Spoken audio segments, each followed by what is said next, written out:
Thanks for tuning in to CPA Life, where we talk culture and growth with folks that are going against the grain in an industry that has been stuck with a "we've always done it that way" mindset for far too long. Join host John Randolph and learn how a sustainable, family-friendly career in public accounting doesn't have to be the exception to the rule. Welcome to CPA Life. Hey, everybody. Welcome to today's episode of CPA Life podcast, the podcast that focuses on talking about some of the key issues facing owners, leaders, and service providers in today's CPA firm space. You know, many times on our show, we talk to firm owners that have been navigating the crazy waters that they're facing, whether it's pricing issues, talent shortage, the decisions to be a niche service provider or a generalist. But today, we're going to spend time looking at things from a little bit of a different perspective. Today, we're joined by Jeff Bartsch, who is the founder and thought leadership coach at Story Greenlight. And Jeff's passion is working with accounting executives and advisors and showing them how they can set themselves apart in the industry through storytelling, communication, and thought leadership. Jeff, welcome to the show today. Thank you, John. Looking forward to this. We're excited to find out a little bit more about Story Greenlight, about your background, about what's brought you to this point, about some of the success you've had with your clients, some of the challenges you're seeing in the industry, and really how the whole concept of being a thought leader in storytelling can elevate not just an individual career, but a whole firm in the trajectory of where they are today and where they're going. So before we get into a lot of the nuts and bolts of what you're doing today, how you're helping steer some of the leaders in the industry towards better able to sell and tell their stories, why don't you give us a little bit of your story? Sure. Well, in the broad strokes of it, if people look me up online, most times they'll see, oh, well, Jeff, you spent 20 years in Hollywood. So you're a TV guy. You made lots of TV for ABC and NBC and Universal and Disney and Apple and Netflix. So that's where you learned all about communication and story. And for many years, I thought that was it. You know, Hollywood was the thing and everyone wanted to be us, you know, because Hollywood is really good at thinking that it's amazing and the center of the world and everyone wants to be us kind of thing. And what I realized was the power behind what Hollywood does comes from something much broader and deeper and comes from powers that can be taught, from skills that can be taught to anyone who seeks them out. And I actually started learning about this as a kid, learning how to play piano. I mean, I know you're a huge musician yourself. Mm-hmm. I started playing by ear and also classically when I was pre-kindergarten. And for the next 20 years of my life, I was known as Jeff the Piano Guy. Oh, wow. And I gravitated towards classical music at the very beginning, lots of Bach, lots of Mozart, mainly because I could take exactly what the notes were on the page. I could just play the notes on the page exactly as they were written. And everyone said, Jeff, you're amazing. You're just such a great piano player. And I thought I was all that. So I got most of my reps in on Sunday mornings. And I did lots of special numbers, lots of offertories, lots of preludes, lots of postludes, all these things. And I did midweek services, all this stuff at church. And one day there was a lady, one of the older musicians at church, who came up to me and said, you know, it's okay to play the notes on the page. You're doing the best that you can. But when you get older, you need to learn how to play from your soul. Mm. And I heard her say that, and I was 10 or 11 years old. I was in elementary school, and I just thought that was the stupidest thing I'd ever heard in my life. Because everyone was saying, Jeff, you're amazing. So what does this lady know? Well, it turns out she was right, but it took me a long time to realize it, because it was only after I started learning, after I got the fundamentals of piano playing, of musicianship down, that I was able to elevate what I was doing, to actually bring that music to life, that people's responses started changing. They started saying, instead of, Jeff, you're an amazing pianist, they'd say, Jeff, that song was the exact song that I needed to hear today. Thank you for choosing that song. Yep. And every once in a while, they would say, Jeff, the way you played today brought me into an encounter with God. Thank you, thank you, thank you so much for what you do. Mm-hmm. And so that was what kind of smacked me upside the head had to happen a whole bunch of times until I finally figured out that this is way bigger than me. And I realized that what I was doing was taking this ordinary message and elevating it to the extraordinary. And that's what I've done ever since throughout my life. I did that with video production in high school, radio in college, film school, and then 20 years in Hollywood. That's the core. That's the core of what I've been doing my whole life, is elevating an ordinary message to the extraordinary and helping other people do it for themselves. So when you talk about, that lady coming up to you and talking to you about playing from your soul, what do you think the difference was that kind of finally clicked for you, whether it's music or related into storytelling? What do you think was that difference between reading the notes on the page, which is great, versus playing what's in your heart? Yeah. Well, I couldn't have explained this at the time, Mm-hmm. but what I've come to realize is that anything that we put our hands to, anything that requires learning or skill building, it has the fundamentals. You have to start with the fundamentals of anything that you work at. And then once you get that stuff in place, be it playing piano, be it writing a screenplay, be it examining a cash flow projection and saying, okay, this is a stack of numbers, but what does this actually mean to the client? How do I communicate that?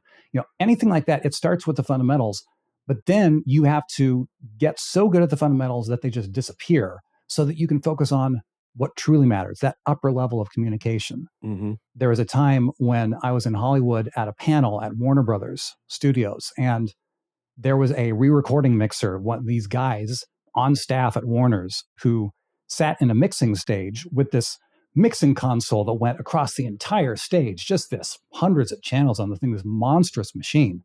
And he said that the bigger and more impressive the tools, the more important it was to know them like the back of your hand so they can become invisible. So you can focus on making a movie that connects with people's hearts and minds. And so I really see a parallel with that, with anything we put our hand to, learning the fundamentals, making the fundamentals disappear so you can go on to that upper level of communication and human connection. When you look at what you're doing now in the accounting space, it really is a new mindset and a new concept. People may have done it, but I don't think that it was something that people really thought about. How do I create a story around this? How do I relay this data and information in a way that is relative to my customer? And I think for so long, the mindset was, hey, wait a minute, I'm an accountant or they're an accountant. They operate from the left side of their brain. Mm-hmm. How is this going to translate to the person that is a right brain person? And so what brought you to the point of saying, hey, I think there's some value in what I'm doing over here, and it could relate really well into the accounting space? Sure. Well, it initially started out by me being in my career in Hollywood, and a few years in, I could see that I was headed towards an income ceiling. I mean, position-wise, I was literally living the dream, but I didn't want to be boxed in with that income ceiling. So I started learning about online business building, and that transitioned into more teaching and coaching and consulting, which I later realized, I've been teaching and consulting in one form ever since junior high when I started giving piano lessons back in high school. Yep. So, it's something that just fit within that context for me.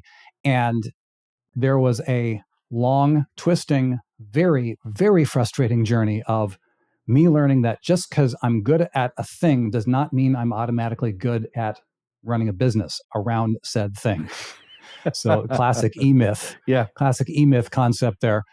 Just because you're good at communication doesn't mean you can run a business around communication. Mm-hmm. But thankfully, after many, many years of banging my head against the walls, I finally made the connection that the core deliverable of powerful communication, especially within the context of storytelling, is human connection and trust. And so I thought, okay, so what are the areas in business where people really need empathy and trust? And it just became obvious that it's the people with sophisticated services advising clients that need high levels of trust. And that's when an accounting firm actually approached me, a firm by the name of Summit Virtual CFO by Anders. And Summit approached me and said, hey, we have a group of in-house experts that we want to develop as public-facing thought leaders, but they ain't ready yet. Can you help us? And I said, yes, I can. And so I ended up working with Summit for over a year and ended up talking with Jody Grundon, the CEO, at one point. And I said, this is working so well. You guys are doing such great stuff. I'm going to be focusing exclusively on communication and thought leadership coaching. And he said, not only is that a fantastic idea, you need to focus exclusively on accounting firms with client advisory services and make sure you use us as a case study. So here we are.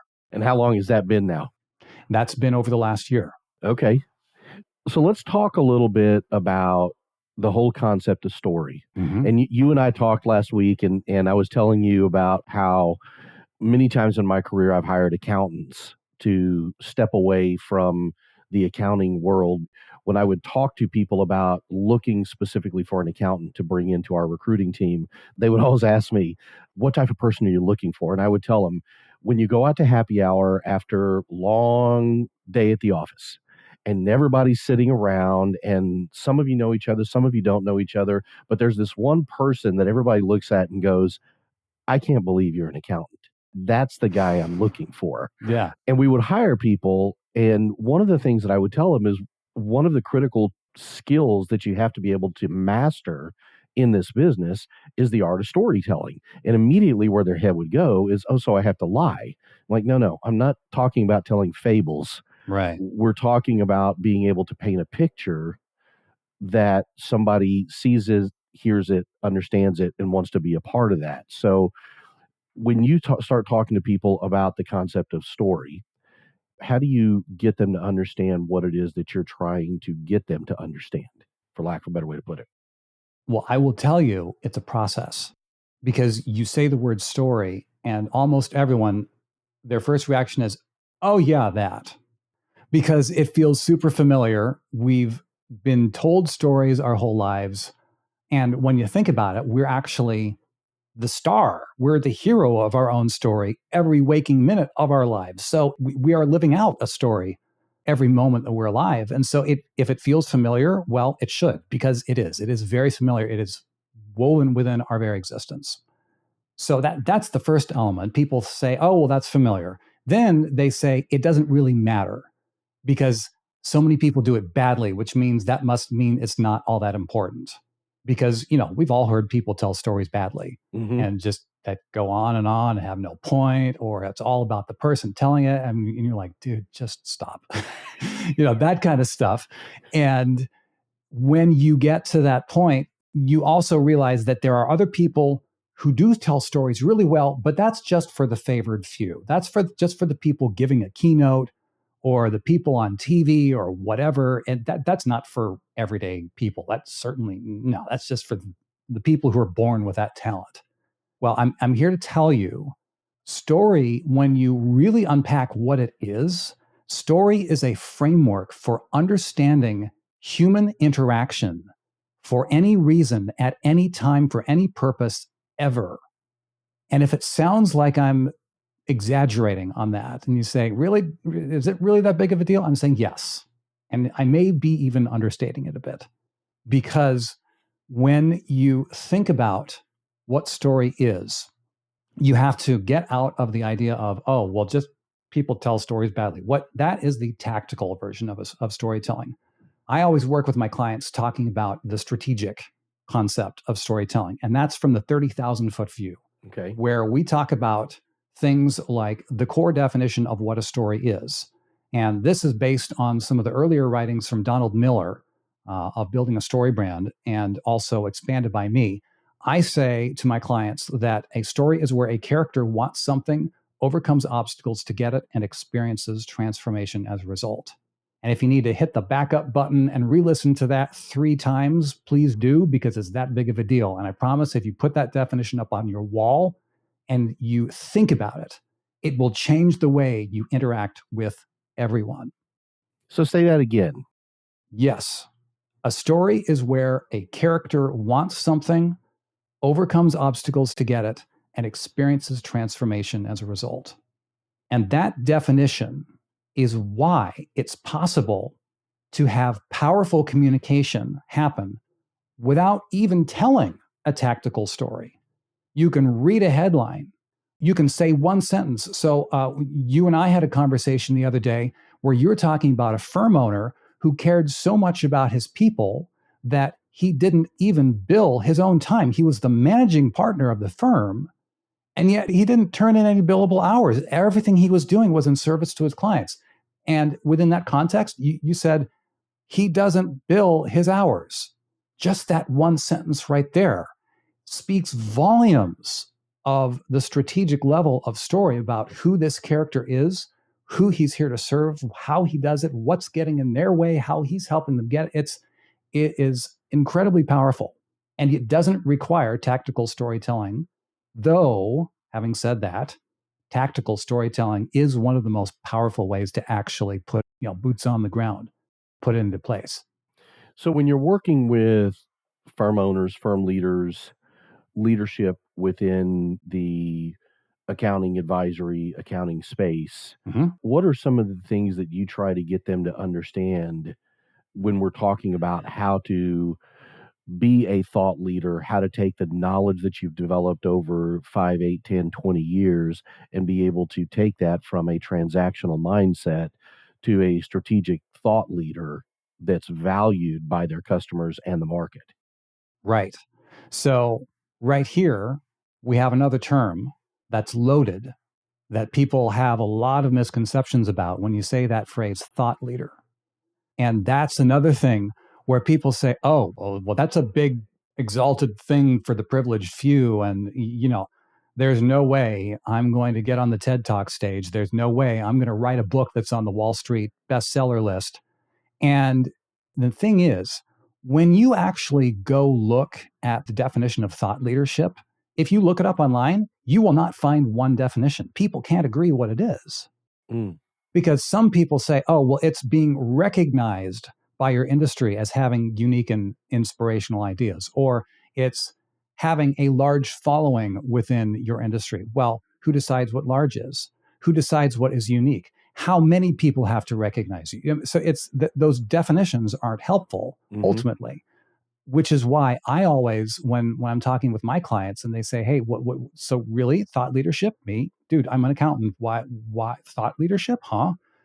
When you think of it within the context of thought leadership is one who influences the thinking of others. So when you look at thought leadership as influencing the thinking of others, that can take place on a whole different spectrum. It can include the TED Talk. It can include the best-selling book. It is also absolutely inclusive of every time an advisor meets with a client.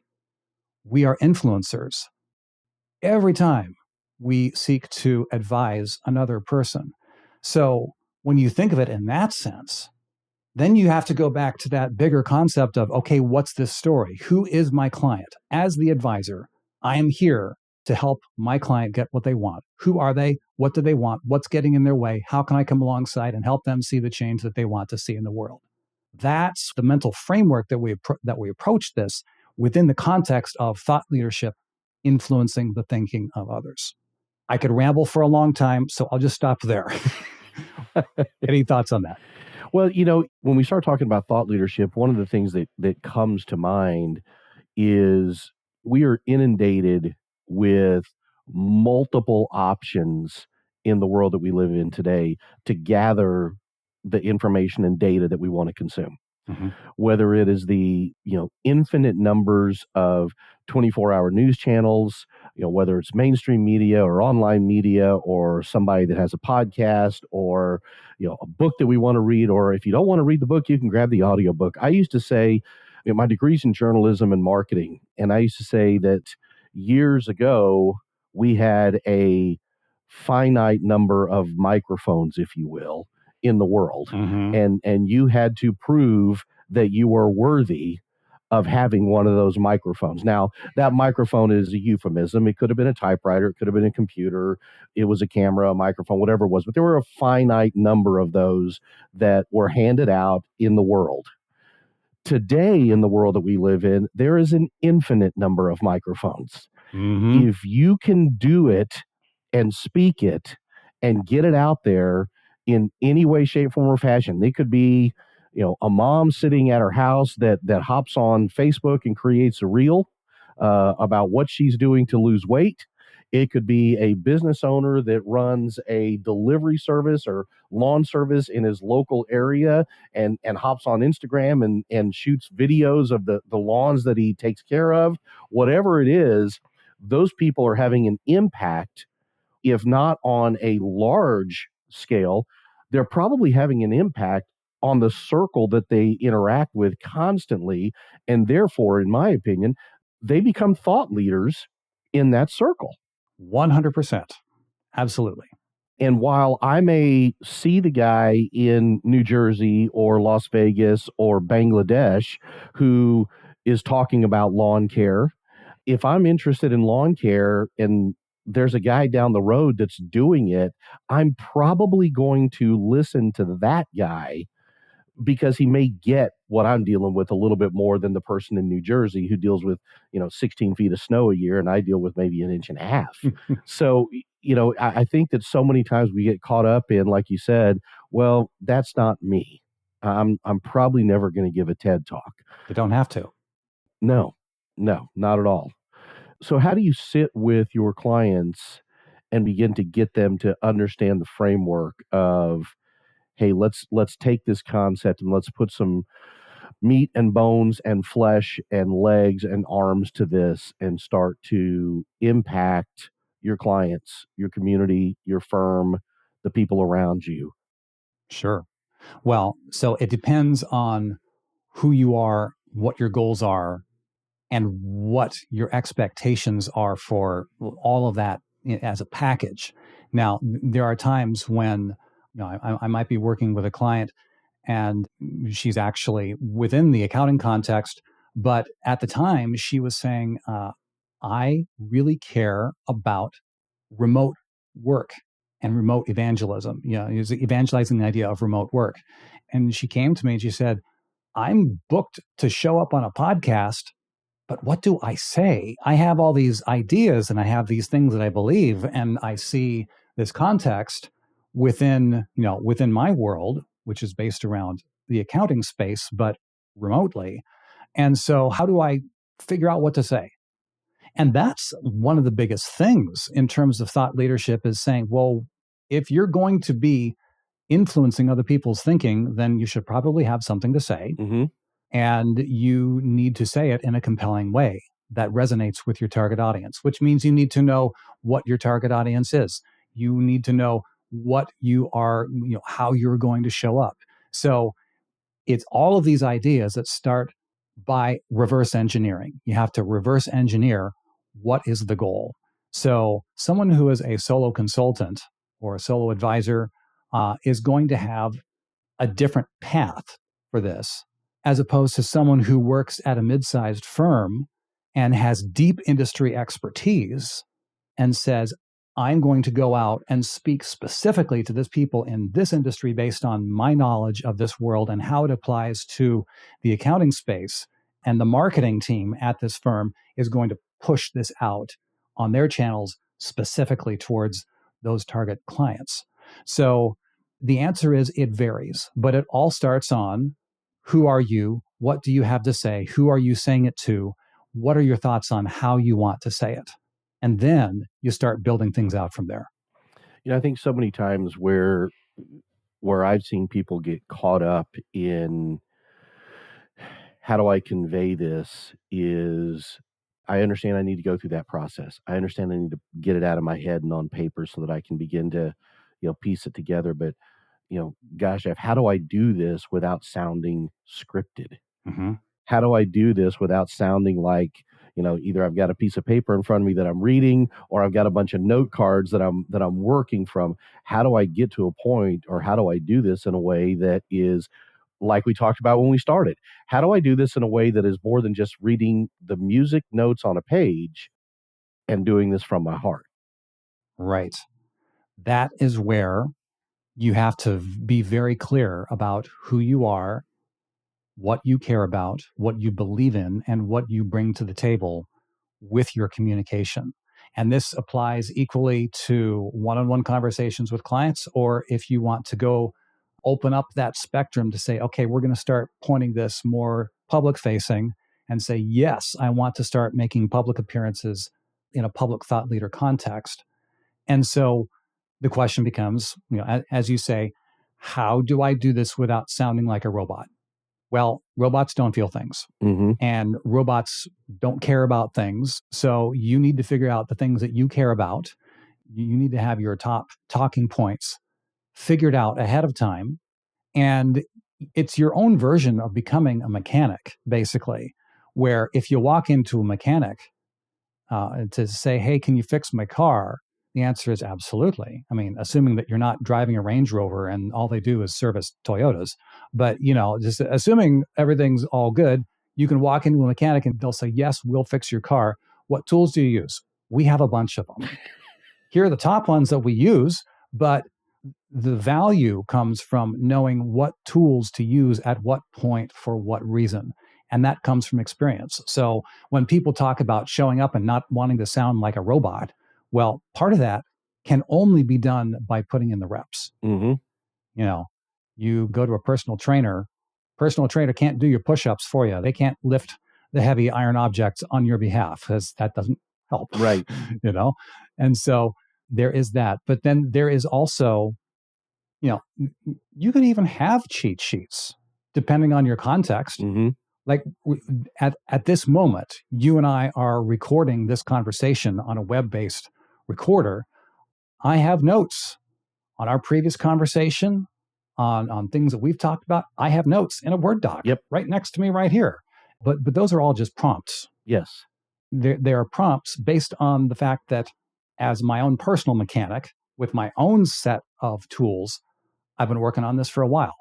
And so that's the direction that I get my clients to start moving in, to say, hey, you already have deep expertise.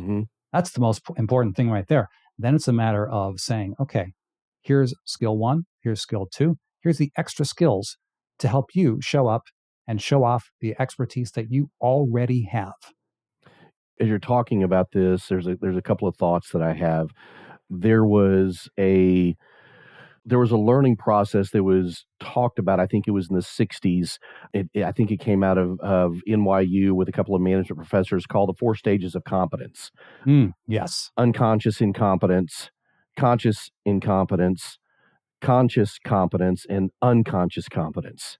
And I think in anything that we're talking about, and especially in a situation like this, even if it is your story, there is a part of going from unconscious incompetence, I don't know what I don't know, to a level of conscious incompetence. Okay, now I know what I don't know. And dang, there is such a high mountain up ahead of me. Yeah, what the heck was I thinking? In the context of work, I would always tell people that the process of unconscious incompetence to conscious incompetence, that it's not a process, it's literally an event. That you show up to work, you work for 2, 3, 4, 5, 6 weeks, and you think that you've got everything down. And then literally somewhere in the middle of the night or at lunch one day, this epiphany hits you of, holy crap, I do not know what I'm doing, and they're going to realize this really quick, and they're going to fire me. Yeah. And I would always tell people, you're not going to get fired at that point. In fact, now you're ready to learn. Now you're ready to start to begin to grasp things because you know what you don't know. And now we can start molding that and working on getting you to a point of conscious competence. I know what I know what I don't know. I just have to think about it. It's a process. The goal is to get you to a point of unconscious competence where it just happens. It just flows. Like you're talking about, you have notes in front of you. I have notes in front of me. They're prompts. Roll the clock back 20 years ago, I probably had a script in front of me. But over time, those things get to a point of being comfortable. You talked about playing from your heart versus playing the notes in front of you. Years ago, when I went into the studio to record a first project that I did, we were singing through one of the songs over and over and over and over, and I knew the song, and the producer came into the vocal room, and we're talking about the way to sing that song, not just sing the words. And he finally said to me, I have a question for you. Do you know the song? And I said, yes, I do. He said, do you know it well enough to sing it without the words in front of you? And I said, yes, I do. He said, okay. And he took the lyric sheet off the stand, and he said, do me a favor. Sing the song from your heart. Don't sing the words on the page. But that didn't happen overnight. We had found that song 4, 5, 6 months before. We knew that we wanted to put it on the project. I listened to the demo for 3, 4, 5 months. I sang that song in the car. I sang that song in the shower. I sang that song walking around the house. Ultimately, to get to the point that 6 months later in the studio recording it, there was a comfort level to know that I knew that song. Yeah. And I think that's kind of the process that you're talking about here, is getting somebody to take that stuff out of their head, put it on paper. I don't know what I don't know, to a point of, okay, there is a lot here. I know what I know. I know what I don't know now. Thanks for tuning in to part 1 of John Randolph's conversation with Jeff Bartsch. We'll pick up part 2 on June 5th. To be sure you don't miss it, subscribe on your favorite podcasting app and check CPALifepodcast.com for links and show notes. We'll see you next time on CPA Life.